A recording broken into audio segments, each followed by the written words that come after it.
మా ఓడు నిన్న ఇంటికి వచ్చినాక మయ్య రోకలు బండతోని గుద్దిన పోలేడు చక్కగా అయిండు. జరింత పని చెప్పినా మరి చేసిండో లేదో. క్రాంతి అన్న ఓసారి మా దిక్కు కెమెరా పెట్టే.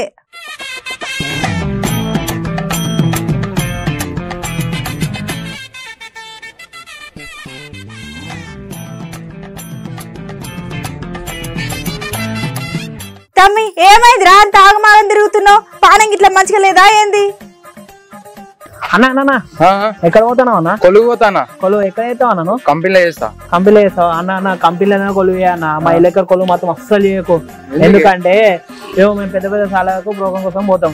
ఆ ప్రోగ్రామ్ అయితే ఎంతో ఇస్తారని మేము ఆశపడతాం. కానీ అక్కడ ఎవరు ఏమి ఇయ్యరు అన్న. అంతా ఉత్తరే ఏమి ఇయ్యరు. మా ఇల్లెక్కర కొలువులకి ఇజ్జతే లేదన్న. అన్న సరే గాని అంత మంచిదే గానీ నువ్వు పోతే కొలువు చేసుకో గానీ మా ఇల్లెక్కర కొలువు మాత్రం అస్సలు చేయకన్నా. వారు ఏం రోగం పుట్టిందిరా? పొద్దుగల విలేకరు కొలువు చేయొద్దని గట్ల మందికి ఎందుకు చెప్తున్నావురా? వచ్చినా అమ్మ నువ్వు ఇక మొత్తం చేసిందంతా నువ్వే అమ్మ. అరే ఊళ్ళో మంచిగా 4 బర్రెల పెండెత్తుకుంటా ఇంటి ముంగట్టున్న సుగునాక గిన్నె తొక్కేసి 2 పూటలు తిని 3 పూటలు మంచిగా నిద్రపోయేది. పట్నం తీసుకొచ్చిన బతుకంతా ఆగం చేసినావు. ఏం రో ఏమో పట్నం తీసుకొచ్చినందుకు నీ బతుకు మొత్తం బుగ్గిపాలు చేసినట్టు మాట్లాడుతున్నావు ఏంద్రా నువ్వు? అబ్బా మీ అక్క నచ్చి నాకు ఇది ఒక్కటే అక్క. నిజాలు ఎంబటి ఒప్పుకుంటా చూడు. నాకు ఇది ఎంత ఇష్టం అక్క.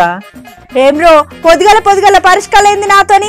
ఏమైంది అంత పిసకి ఇట్లా చేసినట్టు మాట్లాడుతున్నావు నువ్వు? మరి ఏమున్నదమ్మా పట్నం తీసుకొచ్చి ఇల్లెక్కర కొలువు ఇచ్చి నా ఇజ్జత్ అంతా తీసినావు.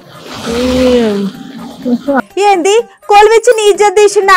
ఈ గది ఇంకా ముద్దుగానే ఉన్నది రో. కొలువిచ్చిన పాపానికి మంచిగానే సన్మానం చేసినావు కదా తమ్మి. ఇప్పించినా అమ్మా. ఇది కొలువు దీనికో పెద్ద పేరు. ఇజ్జత్ లేని బతుకు ఉంటే ఎంత పోతే ఎంత. నా బతుకులమ్మా నువ్వాడ. తమ్మి మాటలు మంచిగా రాని చెప్తున్నా. నీ తోటలందరూ కొలువులకి ఎంత తిప్పలు పడుతున్నారో చూస్తున్నావు కదా. గా ముచ్చిన తెలియదారా నీకు? ఇప్పుడు నా కొలుతో పోసుకుంటే జరగా తోటలే నయమక్క. ఇవన్నీ కాదక్క. ఈ ఇలేకర్ కొలువుకి నేను రాజీనామా చేసి గా ఊరికి పోయి కొవ్వులో నాలో వేసుకొని బతుకుతాక. అమ్మో నీ జర నీకు దండం, నీ దయ, నీ బాంచన్. అరే అట్లా కాదురా తమ్మి. ఏమేం చెప్పు. ఎవరెవరు అన్నరా ఏంది చెప్పురా. గట్లా మనసులో పెట్టుకొని నాతో నట్లుంటే మనసులో పడతలేదు నాకు. నన్ను ఎవరేమంటారక్క? ఇక నేను ఇలేకర్ని కదా. గదా రిపోర్టింగ్ చేయడానికి పోతే అక్కడ ఒకళ్ళు నన్ను ముద్దు పెట్టుకోరక్క. అయ్యో ముద్దు పెట్టుకుని ఆడపిల్ల అనుకునే అక్కో మోగపోరా కాదు. అందుకే బాగా రంజు పడతానా. నీ పరిష్కారాన్ని పక్కన పెట్టి అసలు ముచ్చట చెప్పురా నాయన. అంతేమేమో మాట్లాడుతున్నావు. నేనేం అడుగుతుంటే నువ్వేం చెప్తున్నావు? అబ్బా ఏం లేదక్క. ఇవాళ రేపు ఇలేకర్ కొలువు ఇవ్వాలంటే మస్తు భయం అవుతుంది అక్క. ఏదైనా మీటింగ్ పోతే అక్కడ ఎవరైనా ఏమంటారు అని. అట్లనే ఒకళ్ళు ఏమో గేట్ ముంగట నిలవమంటారు. ఇంకొకళ్ళు ఏమో పొద్దుగాల మీటింగ్ అయితే సాయంత్రం దాకా నిలబెడతారు అక్క. ఈ ఎక్కడైనా వానలు కానీ వరదలు వచ్చినాయంటే అక్కడ పోయి మనం పానాలు అడిచేట్లు పెట్టుకొని జనాల పంచిషెళ్ళు అన్ని నడుచుకుంటాం అక్క. ఇక ఇంత కష్టపడతా సమాజంలో ఇలేకర్కి ఇజ్జతే లేదక్క. ఏం బతుకులో ఏమో చిన్న బతుకులమ్మా నువ్వు కూడా. అవు తమ్మి నువ్వు చెప్పింది వాస్తవమే గాని గట్లా ఒకరిద్దరు ఎవరో ఏదో అన్నారని అంటే ఎట్లా చెప్పు? కష్టం వచ్చినా కన్నీళ్ళు వచ్చినా కడుపులో దాచి పెట్టుకోవాలి గాని ఇట్లా రంచిపడొద్దురా. ఏందో ఏమో మా ఇళ్ళకర కొలకు ఎన్నడిద్దొస్తో ఏమో. మా కష్టాలు ఇవాళ రేపు అయిపోయే గానే కావు. అయినా తమ్మి ఎప్పుడు అట్లా అనుకోవద్దురా. ఇవాళ రేపు మనం పానాలకు తెగించి బయటకు పోయి మంచి చెడు అరుచుకొని వచ్చి టీవీలో చూపిస్తున్నామంటే అది చిన్న విషయం కాదు తమ్మి. అట్లా ఎప్పుడు రంజిపడకు. మనకు కూడా మంచి రోజులు వస్తాయి. కాలమే అన్నిటికీ సమాధానం చెప్తుంది తమ్మి. ఏందో ఏమో ఎట్లా మారుతాయేమో మా బతుకులు. ఏమైనా అంత ప్రశాంతం నువ్వు?